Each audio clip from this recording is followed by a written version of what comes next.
So today I'm going to be talking to you about the 1960 mid-air collision between TWA and United Airlines. General information.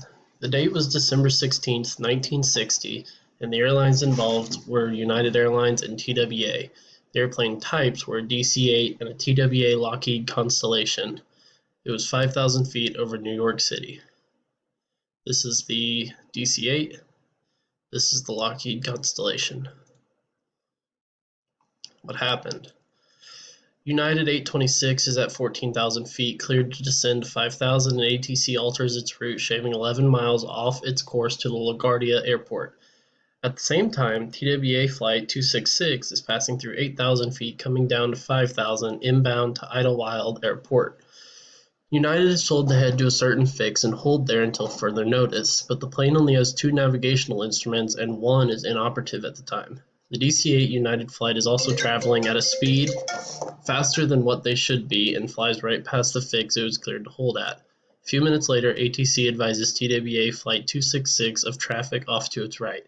7 seconds after that transmission, both airplanes meet at 5,000 feet and have a mid-air collision. So this right here is the United flight, and right about here is the point they were told to hold at. This is the TWA going in the Idlewild, and the United was supposed to hold here till they go by and then go in the LaGuardia.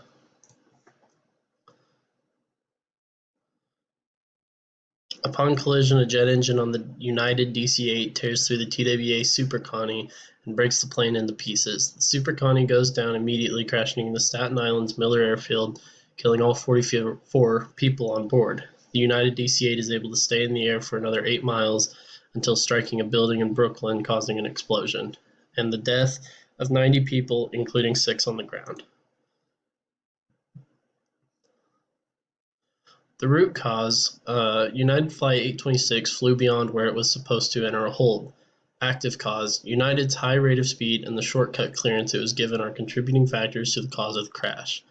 Within 3 months of the crash, President Kennedy creates Project Beacon, tasked with reviewing the country's aviation facilities and coming up with a long-term plan for the future of air traffic. Other information. Believe it or not, there was actually a single survivor of the crash. His name was Stephen Boss and was 11 years old.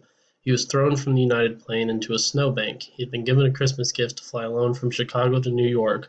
Barbara Lunas, who is a recent nursing school graduate, is assigned to care for Stephen, who is badly burned and almost 85% of his body is charcoal. The next day he passed away and his injuries were too bad. Sources, I had a YouTube video on it, which is pretty good, and then also this down here.